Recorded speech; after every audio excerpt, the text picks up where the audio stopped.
Good morning और happy साबत सबों को। मैं धन्यवाद देना चाहता हूँ पास्टर विक्टर और मैडम को कि इतना अच्छा गाना सुनाए। थोड़ा सा हो जाता है बहुत दिन के बाद अगर गाना नहीं गाते रेगुलरली ये गाना, और फिर शायद बहुत दिन के बाद ये गाना को गाने का शायद ये गाना कभी नहीं सुना था मैं। आप लोगों में से किन्होंने शायद जाना होगा या सुना होगा।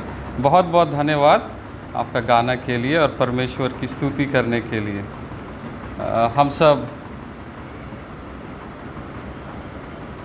परमेश्वर का शुक्रगुजार करते हैं फिर से इस सब्त दिन के लिए, और हम सब एक परिवार की तरह यहाँ आकर के हम परमेश्वर की महिमा कर सकते हैं और उनकी आराधना कर सकते हैं। एक छोटा सा प्रार्थना करेंगे आगे बढ़ने से पहले। Let's pray. Our merciful Heavenly Father, thank you once again for this time.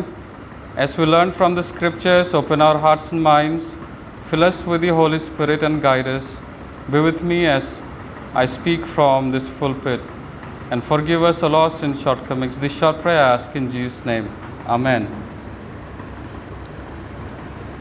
जैसा पास्टर ने ऑलरेडी बता दिया आप लोगों को कि कल GC president, general conference president का चुनाव हो गया है, और उनका जो फर्स्ट स्पीच था वो हम लोग देख रहे थे। उनका नाम है एर्टन कोहलर।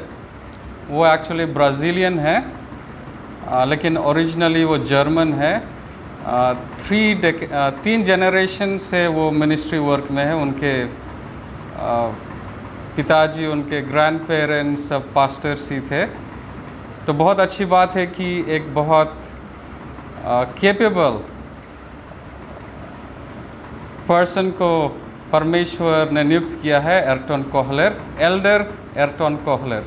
और इससे पहले के जो जीसी जनरल कॉन्फ्रेंस प्रेसिडेंट थे उनका नाम था एल्डर टेड विल्सन।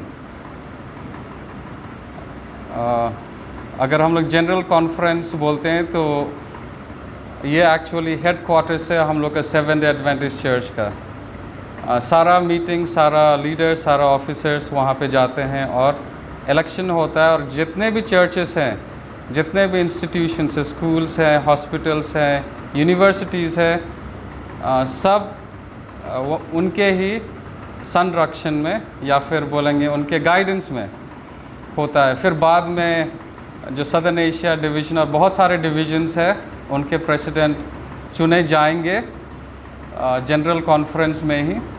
उसके बाद जो भी उनके वर्कर्स, हेल्पर्स है, को वर्कर्स है, वो चुने जाएंगे। ये हम सबको जानना चाहिए। उसके बाद फिर यूनियन, जितने भी यूनियंस हैं उनके लीडर्स चुने जाएंगे। उसके बाद जो सेक्शंस हैं उनके लीडर्स चुने जाएंगे। तो परमेश्वर का धन्यवाद है कि एक नए लीडर को परमेश्वर ने चुना है। एल्डर टेड विल्सन 15 साल 3 बार वो नियुक्त किए गए थे। चलिए, आज का जो शीर्षक मैंने लिया है बाइबल के वचनों के साथ हम लोग इसे सीखेंगे। ये है शांति और संतोष का मार्ग। शांति और संतोष का मार्ग। आज हम उस मार्ग पर विचार करेंगे जो हमें सच्ची शांति और संतोष की ओर ले जाता है। सच्ची शांति और संतोष की ओर। अक्सर हम बाहरी चीज़ों में खुशी और तृप्ति ढूंढते हैं। बाहरी चीज़ों में ज़्यादातर हम खुशी और तृप्ति ढूंढते हैं, जैसे धन में या फिर पद में, पोजीशन में, या लोगों की प्रशंसा में। हमें अच्छा लगता है कि लोग हमारी प्रशंसा करें। हमें अच्छा लगता है कि हमें एक अच्छा पद मिले, अच्छा पोजीशन मिले। हमें अच्छा लगता है कि हमारे पास ज़्यादा धन दौलत हो।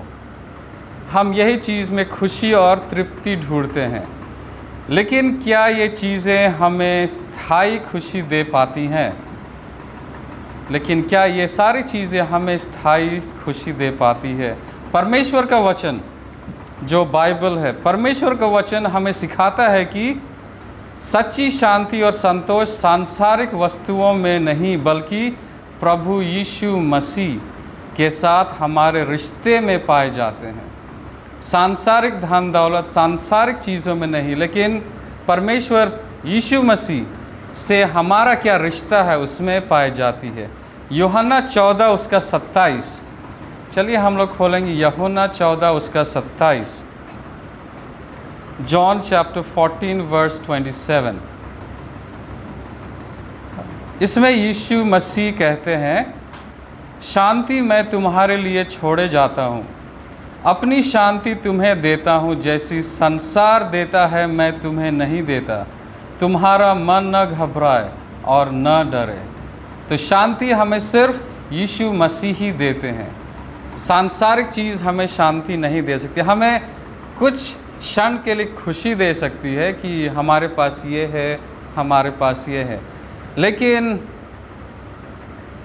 पवित्र शास्त्र कहती है कि परमेश्वर का वचन कहता है कि शांति सिर्फ परमेश्वर यीशु मसीह ही हमें दे सकते हैं, जैसा कि हमने यूहन्ना 14 उसका 27 में पढ़ा। अब इस आयत में यीशु हमें अपनी शांति प्रदान कर रहे हैं, जो संसार की शांति से बिल्कुल भिन्न है। संसार की शांति से बिल्कुल भिन्न है। संसार की शांति परिस्थितियों पर निर्भर करती है। अगर हम लोग सोचें, हम जब खुश होते हैं या शांति मिलती है, संसार की शांति परिस्थितियों पर निर्भर करती है। जब सब कुछ अच्छा होता है तो हमें शांति महसूस होता है, लेकिन यीशु की शांति आंतरिक है। इसका मतलब जो हर परिस्थिति में बनी रहती, क्योंकि वह हमारे हृदय में निवास करते हैं। हर परिस्थिति में, चाहे हमारे पास उतना बड़ा घर ना हो, उतना ज़्यादा धन ना हो, उतना बड़ा पद ना हो, लेकिन फिर भी परमेश्वर की शांति हमारे मन में रहती है। हमारा जीवन एक यात्रा की तरह है। Our life is a journey. यहाँ से हम अगर सीधा देखें तो 2 ग्रेव स्टोन्स दिख रहे हैं। तो जैसे मैं बोलता हूँ, हमारा जीवन एक यात्रा की तरह है, एक यात्रा की तरह, और ये यात्रा वैसे जगह में अंत हो जाती है। सीधा अगर यहाँ से आप लोग खड़ा होकर देखेंगे तो पीछे, तो हमारा जीवन एक यात्रा की तरह है। इस यात्रा में उतार चढ़ाव आते हैं। ऐसा नहीं कि हमेशा सिर्फ चढ़ाव ही, सारा खुशी हमेशा खुशहाली ही रहे। उतार चढ़ाव हमारी ज़िंदगी की यात्रा में आते हैं। चुनौतियाँ आएंगी, मुश्किलें आएंगी, लेकिन महत्वपूर्ण यह है कि हम उनका सामना कैसे करते हैं। उतार चढ़ाव हमारी ज़िंदगी में आएंगी, लेकिन महत्वपूर्ण यह है कि हम उसका सामना कैसे करते हैं। क्या हम शिकायतों में डूब जाते हैं, या हम उनमें से सीखते हैं और आगे बढ़ते हैं? क्या हम शिकायतें करते हैं कि हमारे साथ ऐसा हो रहा है, हमारे साथ ऐसा हो रहा है, या फिर हम उन प्रॉब्लम से सीखते हैं और हम ज़िंदगी में आगे बढ़ते हैं? फिलिपियों की किताब 4 उसका 6 और 7। चलिए हम लोग फिलिपियों की किताब 4 उसका 6 से 7 पढ़ेंगे। हमें यह पद अद्भुत प्रोत्साहन देता है। इसमें इस प्रकार लिखा हुआ है, किसी भी बात की चिंता मत करो। किसी भी बात, जब यहाँ किसी भी बात कहा जाता है उसका मतलब बिल्कुल किसी भी बात की चिंता मत करो, परंतु हर एक बात में तुम्हारे निवेदन, प्रार्थना और विनती के द्वारा धन्यवाद के साथ परमेश्वर के सम्मुख प्रस्तुत किए जाएं। तब परमेश्वर की शांति, जो सारी समझ से परे है, तुम्हारे हृदय और तुम्हारे विचारों को मसीह यीशु में सुरक्षित रखेगी। देखिए कितना अच्छा बाइबल वर्स है ये। किसी भी बात की चिंता मत करो, किसी भी बात। हाँ, हम इंसान हैं, चिंताएं आती हैं, लेकिन यहाँ पे बाइबल पवित्र शास्त्र कहती है कि परमेश्वर यीशु मसीह ही सिर्फ हमें शांति दे सकते हैं। और वो कैसे हो सकता है? जब हमारा रिश्ता यीशु मसीह परमेश्वर के साथ मजबूत रहे। तो चाहे संकट भी आए ज़िंदगी में, लेकिन यीशु मसीह का प्रेजेंस हमारे ज़िंदगी में हमें शांति देता है। यह वचन हमें सिखाता है, जैसा हम लोगों ने पढ़ा फिलिपियों 4 उसके 7, यह वचन हमें सिखाता है कि जब हम चिंतित होते हैं तो हमें अपनी चिंताओं को प्रार्थनाओं के द्वारा परमेश्वर के सामने लाना चाहिए। ऐसा नहीं कि प्रार्थना करें कि आप हमारे साथ ऐसा क्यों कर रहे हैं, लेकिन परमेश्वर से प्रार्थना करना चाहिए कि हम इससे क्या सीखेंगे, आप मुझे क्या सिखाने मांग रहे हैं। तो हमें प्रार्थना के द्वारा परमेश्वर के सामने लाना चाहिए और धन्यवाद के साथ ऐसा करना चाहिए। जब हम ऐसा करते हैं तो परमेश्वर की शांति जो हमारी समझ से परे है, जैसा हम फिलिपियों की किताब में पढ़े, जो परमेश्वर की शांति जो हमारे समझ से परे है, हमारे हृदयों और विचारों को सुरक्षित रखती है। यह शांति हमें भय और अशांति से भी बचाती है। तो अगर हम अपने मन हृदय में शांति चाहते हैं तो हमें सबसे पहला अपना रिश्ता लोगों से नहीं, परिवार से नहीं, बल्कि हमारा रिश्ता परमेश्वर यीशु मसीह से पहले मजबूत रखना है। और जब हम यीशु मसीह से अपना रिश्ता मजबूत रखते हैं तो बाकी सब रिश्ते सब मजबूत रहेंगे। हालांकि जब प्रॉब्लम्स भी आए रिश्ते में या फिर हमारे ज़िंदगी में प्रॉब्लम्स भी आए, लेकिन क्योंकि परमेश्वर हमारे साथ हमेशा है, वो शांति हमेशा हमें देते रहेंगे। हमें अपने जीवन में कृतज्ञता का भाव रखना चाहिए। कृतज्ञता का भाव हमेशा रखना चाहिए। उन छोटी छोटी बातें के लिए भी धन्यवाद दे जो हमारे पास हैं अभी। ऐसा नहीं कि मेरे पास और ज़्यादा होना चाहिए तब हम परमेश्वर को धन्यवाद दें। परमेश्वर हमें छत दिए हैं बारिश तूफ़ान से छिपने के लिए। परमेश्वर हमें रोज़ दिन का रोटी भोजन तो देते ही हैं और उसके लिए भी हमें धन्यवादित होना है। ऐसा नहीं कि उसके पास ऐसा है, मेरे पास क्यों नहीं है। परमेश्वर हमें कोशिश करना चाहिए अपने ज़िंदगी में कि हम कृतज्ञ बने, धन्यवादी बने, छोटे से छोटे चीज़ों के लिए भी। एक स्वस्थ शरीर, परमेश्वर ने हमें एक स्वस्थ शरीर दिया है, इसीलिए हम यहाँ आज परमेश्वर के चर्च में, परमेश्वर के मंदिर में शामिल है। उसके लिए हमें धन्यवादी होना चाहिए। एक प्यार करने वाला परिवार परमेश्वर ने हमें दिया है, उसके लिए हमें धन्यवादी होना चाहिए। एक आरामदायक घर दिया है, चाहे वो छोटा हो या बड़ा हो, लेकिन अपना घर, जैसे लोग बोलते हैं अपना घर तो अपना ही होता है, चाहे वो छोटा हो या बड़ा हो। परमेश्वर ने हमें एक घर दिया है रहने के लिए, उसके लिए भी धन्यवादित हमें होना चाहिए। ये सभी आशीर्वाद हैं जिन्हें हम अक्सर नज़रअंदाज कर देते हैं।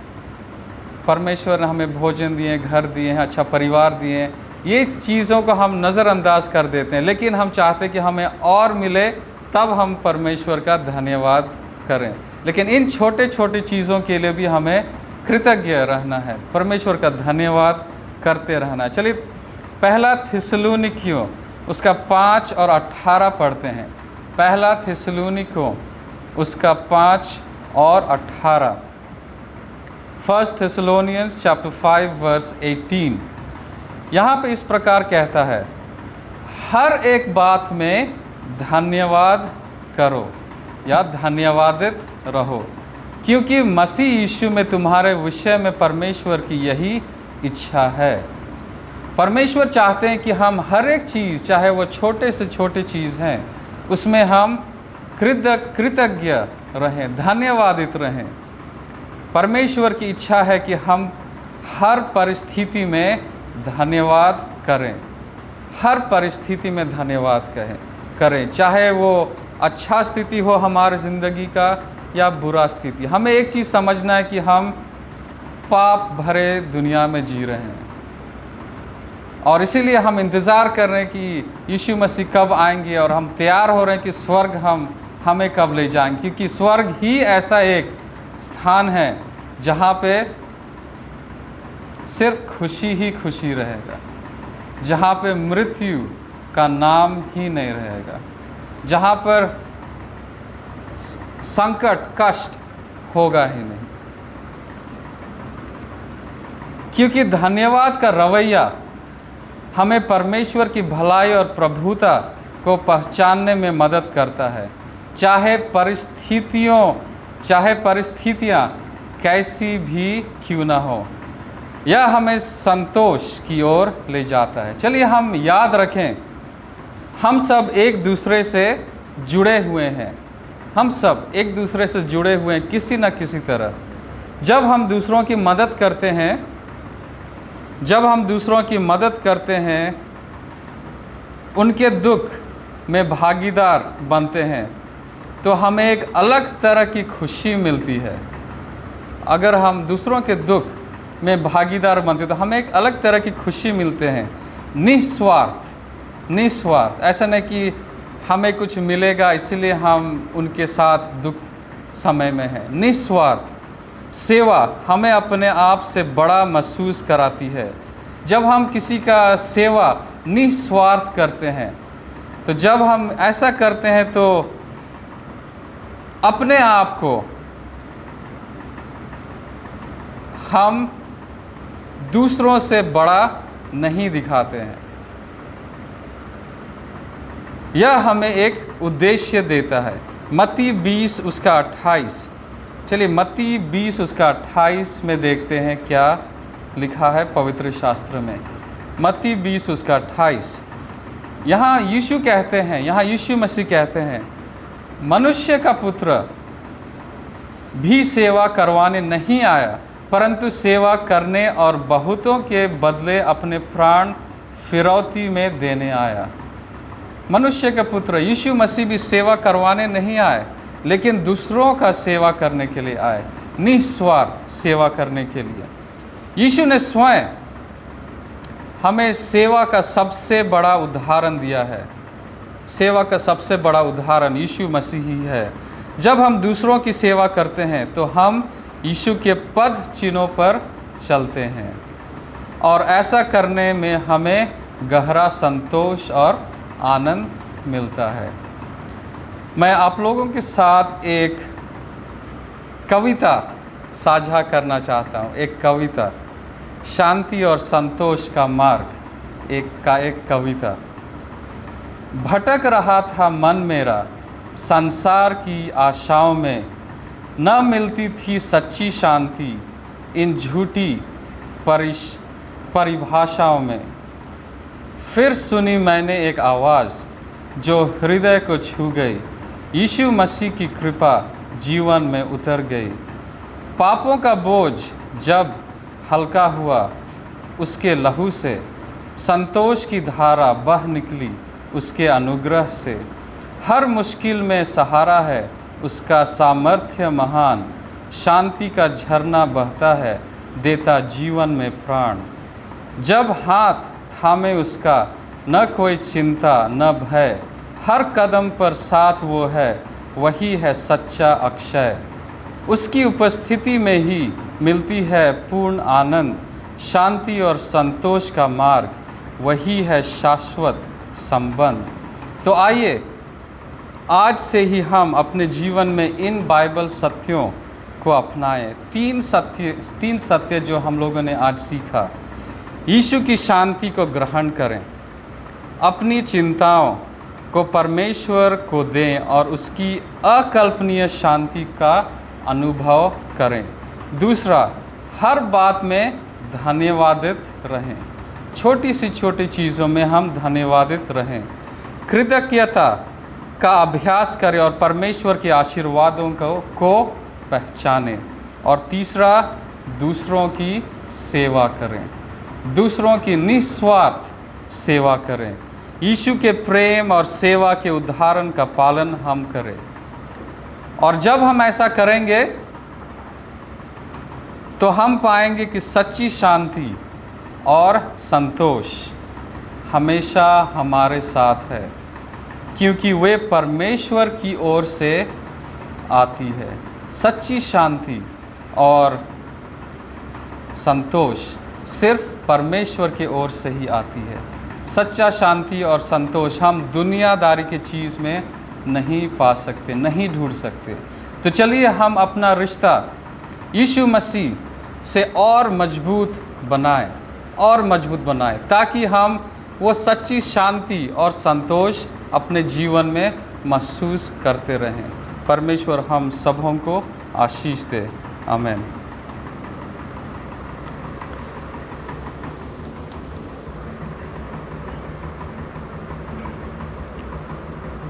धन्यवाद देना चाहूँगा सुंदर वचन के लिए। आते हैं आशीष तुझसे चाहते हैं, हे स्वर्ग पिता हम आते हैं। ना कोई खूबी है न लिया कर, बख्शो हमको अपनी ताकत। ना कोई खूबी है न लिया कर, बख्शो हमको अपनी ताकत। खाली दिलों को लाते हैं, खाली दिलों को लाते हैं, हे स्वर्ग पिता हम आते हैं। आशीष तुझसे चाहते हैं, हे स्वर्ग पिता हम आते हैं।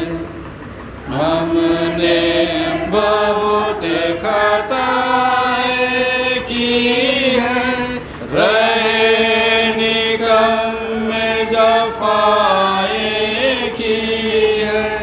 हमने बहुत खताएं की हैं, रहे निगम में जफाएं की हैं।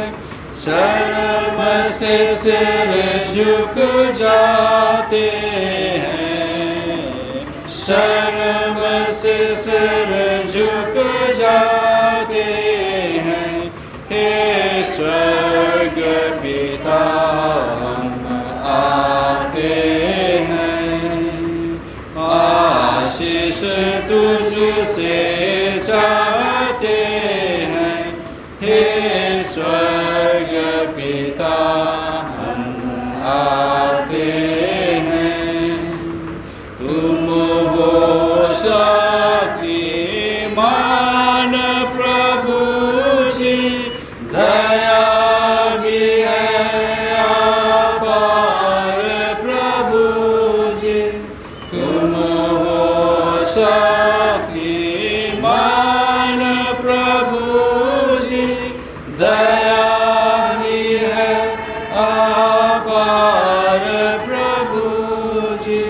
स्तुति हम सब गाते हैं, स्तुति हम सब गाते हैं, हे स्वर्ग पिता हम आते हैं।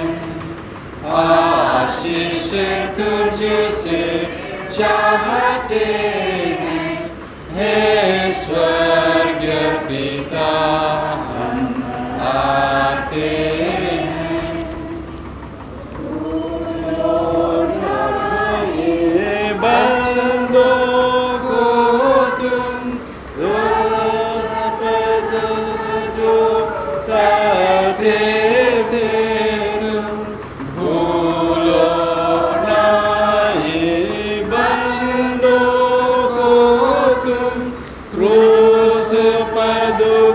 जो सहते थे तुम, उसी प्रेम को चाहते हैं, उसी प्रेम को चाहते हैं। हे स्वर्ग पिता आते हैं, आशीष तुझसे चाहते हैं। हे स्वर्ग पिता आते हैं। चलिए प्रार्थना करेंगे। Our merciful Heavenly Father, thank you very much for this Sabbath hours. Thank you very much for the lessons that we learned from the scriptures, this divine service. Be with us, Lord. Help us to be thankful for every little thing that you have provided us with. Thankful for this life. Thank you for the air that we breathe, and thank you for this good health that you have given us. And help us to be content. Help us to be thankful for everything that you have been blessing us. Thank you once again, Lord, that we could gather here in this house of worship on this blessed Sabbath day. And thank you very much that we could observe the Sabbath day of the Bible, the 7th day of the week, Sabbath day. Thank you very much for everything that you have done for us. Thank you for the family that is present here. If not all, maybe one of them from the family members. Be with them, Lord, bless their whole family, and help that this church will be a blessing to the people whom we live around. Forgive us all our sins and shortcomings, Lord. Be with us as we spend the rest part of the Sabbath hours, and also especially praying for the church leaders as they are being elected, and as the General Conference leader, Elder Ayrton Kohler, who has been elected to guide the world church of the Seventh Adventist.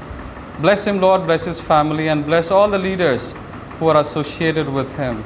Also praying for our division, union, and section leaders. Bless them too, Lord. Praying for those who are also working, not in the mission but outside. They might be working in the schools, they might be working in the defense, they might be working in the hospitals. Bless them too, Lord, and bless their family members too. We come into thy presence. We are not worthy, we are sinful, but we bring all our sinful nature to thee, Lord, so that you can forgive us of our sin which we have done in open or in a closed closet. Be with us, Lord, and as we depart from this house of worship, be with us, keep us safe from all harms and dangers. Also praying for the retirees. Bless them, Lord, keep them in good health. Praying for the layman workers, for the field workers, for the pastors, for the ministers, and also praying for the leaders of our country. Bless them, Lord, and thank you very much for giving us this freedom of worship.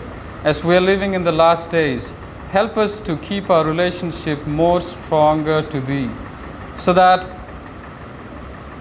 as you have prepared a place for us, and as the second coming, we all be there happily to meet with you, and you would call us by name, that come, I have prepared a place for you, and live with me for eternity.